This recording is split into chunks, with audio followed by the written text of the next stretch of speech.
Hello. Let's have a moment of silence for those who thought I was gonna upload earlier.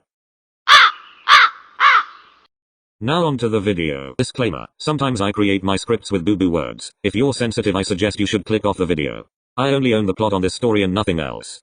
Fiancé. After accepting Hisoka's proposal, they decided to get married in 2 months. Illumi being a control freak, he was already criticizing the decorations that his family picked. This is too cringy. We need something more elegant and plain. His mother sweat dropped at his statement. She put the cloth away in a box. She sighed and walked towards Illumi. Look dear, if you're the one picking the decorations, I don't think we can finish setting up your wedding. Illumi looked at her with a blank stare, and moved away from her, walking towards the other box filled with other fabrics. Such nonsense. How could it be special if it's not perfect?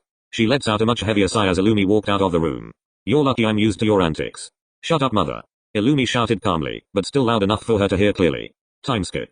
Illumi throws another box full of designs on the trash can just in time. Hisoka entered his house, or mansion. Illumi looked at him, then ripped the cloth he was holding and let them fall to the ground. You're late. Yeah, I had to deal with random ambushes. So? Our wedding has to be perfect. We shouldn't waste time on other things. Hisoka stood there quietly, hands on the side of his body, still looking straight at Illumi's soulless eyes.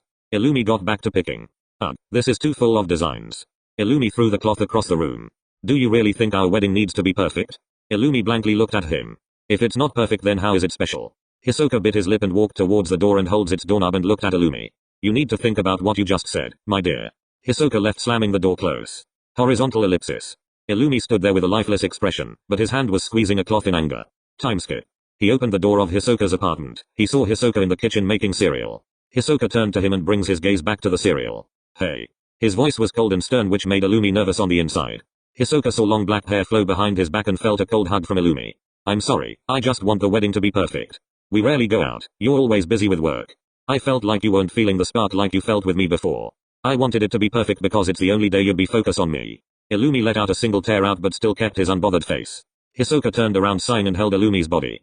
Do you know, when I'm at work I can't stop thinking about you? Your pretty face, your long hair, your smooth skin. I keep thinking about it. Hisoka brought himself closer to Illumi's ear. The special thing in our wedding is us getting married. Illumi blushed a bit and hid his face behind his hands. Hisoka then chuckled and holds his hands, removing it on his face, and kisses him on his lips. I love you, my dear. Illumi smiled.